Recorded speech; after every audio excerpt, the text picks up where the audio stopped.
So I just watched the Meg doc on Amazon, and it was intense.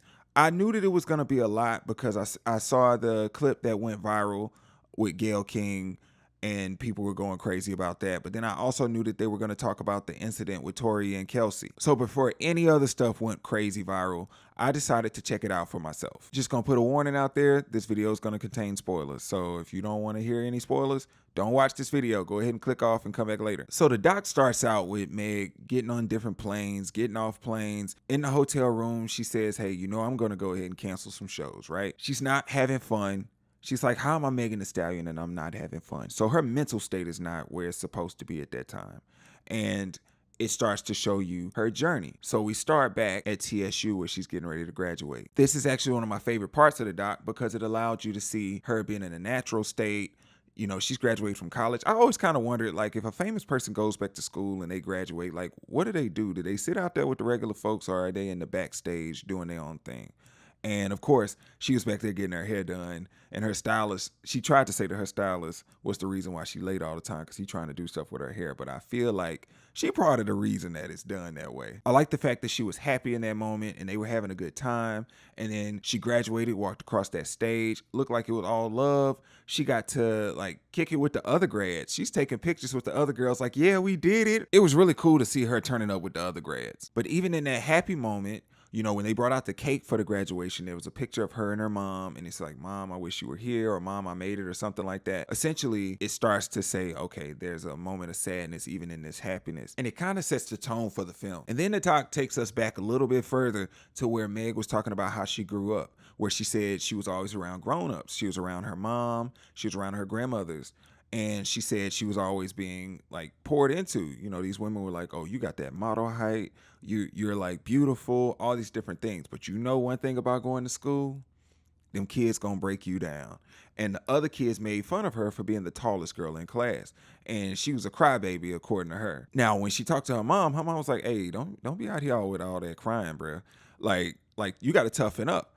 And so she was like, you got to fight back, essentially. So when she was about 7, her dad, who had been locked up, came home. And she said they were inseparable. She said he was always dropping gems on her. And it sounded like a rhyme to her.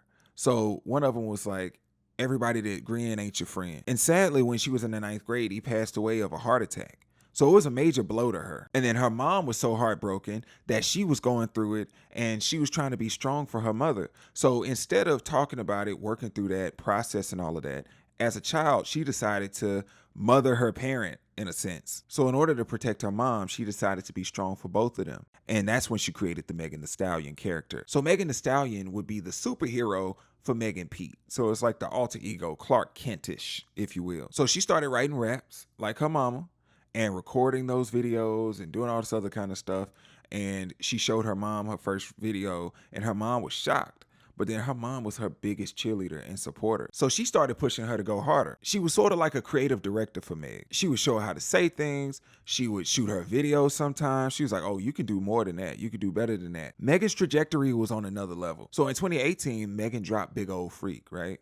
And she said that was the happiest moment for her after that came out. And just a year later in 2019, Megan's mom called her and was like, hey, I'm messing up my words. Like, I don't really know what's going on, but I need to go to the doctor. So Megan takes her mom to the hospital. They find out she has a brain tumor, right? And so the brain tumor, I think they had to do surgery or whatnot. And then, you know, she was still talking to Meg while she still had her faculties and stuff about her. She was telling Meg, hey, I don't want you to slow down. I want you to keep working, all that kind of stuff. But she ended up getting brain dead. And when she became brain dead, Megan said she would come to the hospital a lot. But at some point, she said, I knew my mom wouldn't want to be like this. So she had to make the decision, unfortunately, to pull the plug. And she said her mom passed like the next day. And from a position of a person who's had to do this before, I know that had to be devastating for Meg. When it's somebody you love, you don't want to have to make that decision on whether they live or die. Like, that is one of the most painful things. So by 24, Megan has lost both of her parents. So I like how the documentary delved into traumatic event after traumatic event after traumatic event that made her into the person that became Megan Thee Stallion before our eyes. A lot of times people think because you're famous, you're rich, a lot of people know your name, that you're doing well. But an unfortunate truth is that a lot of people are just really good at acting. And Megan is no different. And those issues that people don't deal with actually manifest in different ways. So for Megan, it was driving the boat everywhere. Like, she drank so much, which actually impacted a lot of her decision making. When she first came out, all I heard was dry the boat, dry the boat, dry the boat. And I don't judge people that drink a lot. I do kind of wonder what's going on underneath that would make you want to get drunk so much. There's always a root to that. And Megan did talk about losing a lot of confidence and losing her sense of self once she lost her mom, because she didn't have that person to guide her in the right directions. You got to realize in 2019, she was 24 years old. People don't realize how difficult it is when you lose people that are anchors in your life, that keep you grounded, that keep you sharp. It's not easy doing that at any point in time, but then especially in your early 20s when you're still developing. The words that she held on to from her mama, though, was get to work. From the hospital bed, that's what her mama told her to do. And she said, that's what I did. And her mom gave her the advice that a lot of parents will give when they're in that position where they think the end is near. She was like, hey, girl, get out there and get to work. Parents want you to keep living. So I like that they had, in these sad moments, they also like balanced it out with some happier moments. Like when the Savage remix dropped and Beyonce was on it and she went #1. And then my man, Zachary Campbell from the Tired Ass Podcast showed up. And even if this was on mute, I would hear exactly what this sounded like. I was just happy to see him.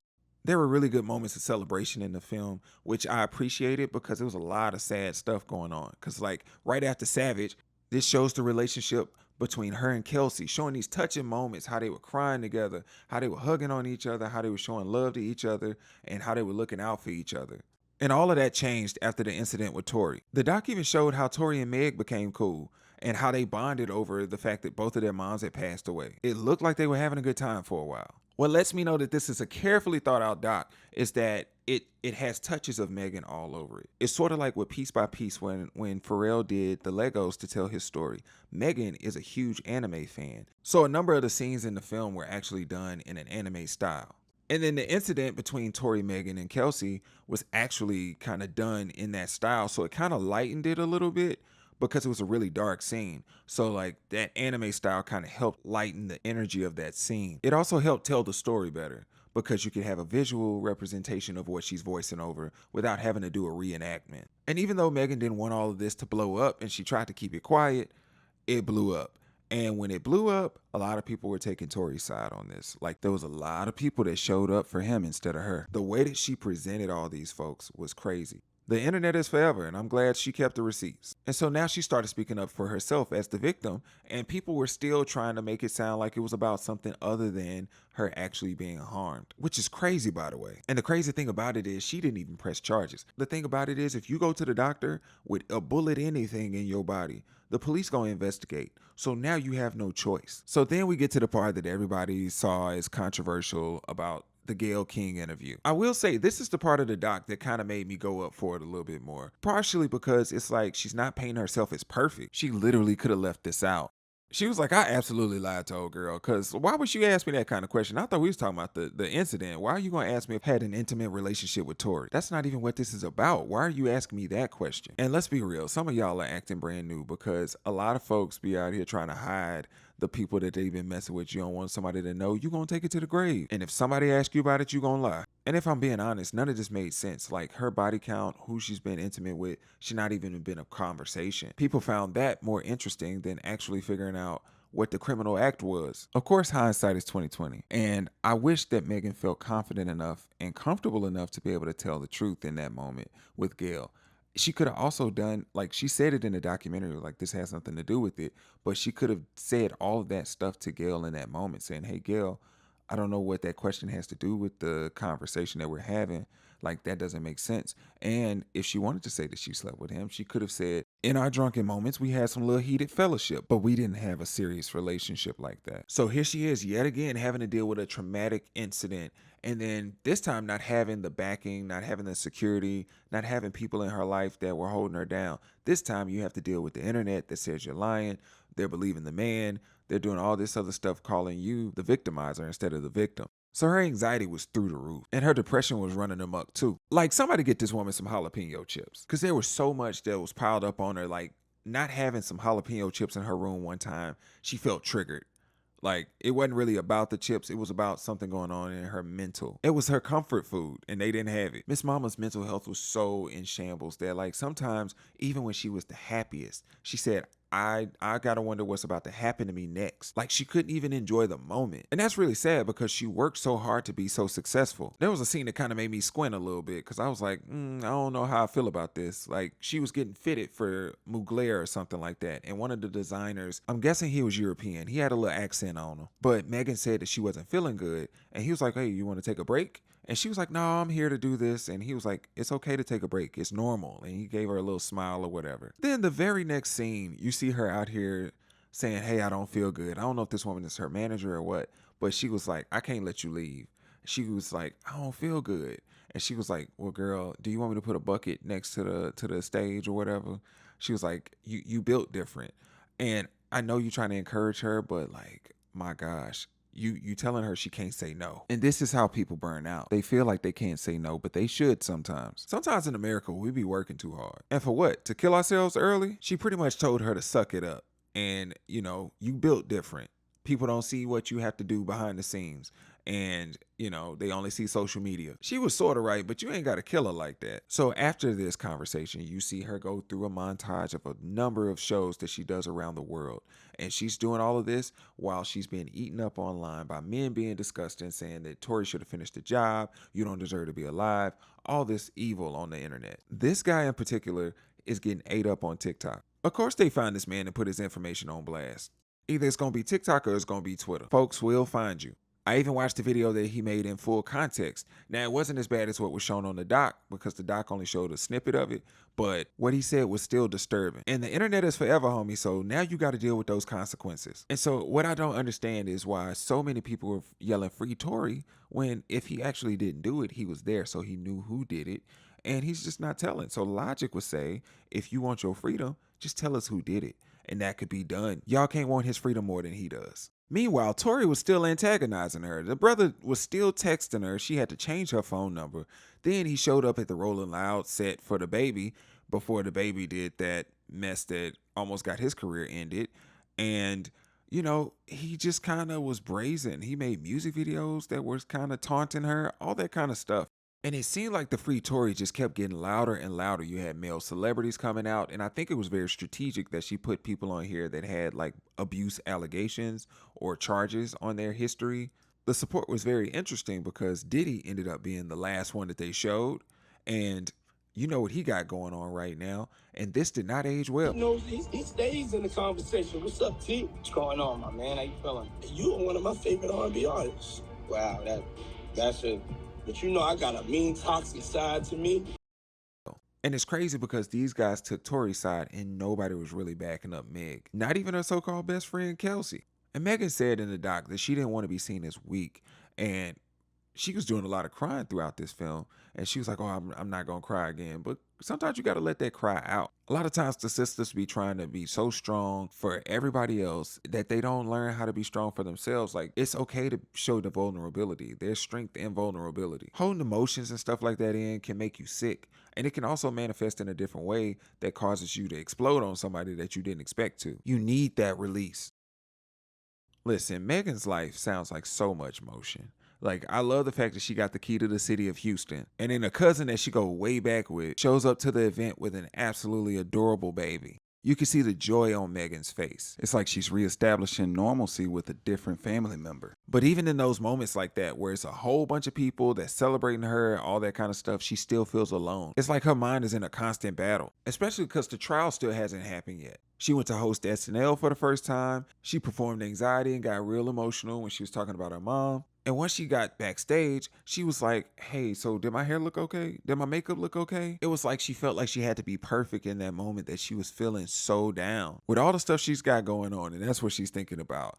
Like, sis couldn't catch a break for a while. Like, even while she was filming SNL in New York, somebody broke into her LA mansion. So after that, she decided that she was going to cancel some shows and go into a retreat for like 2 weeks, but it ended up taking an additional month. So I guess it was like a month and a half where she went through therapy. Like, it helped her remember more about the incident with Tori. It helped her heal and achieve a new perspective on life.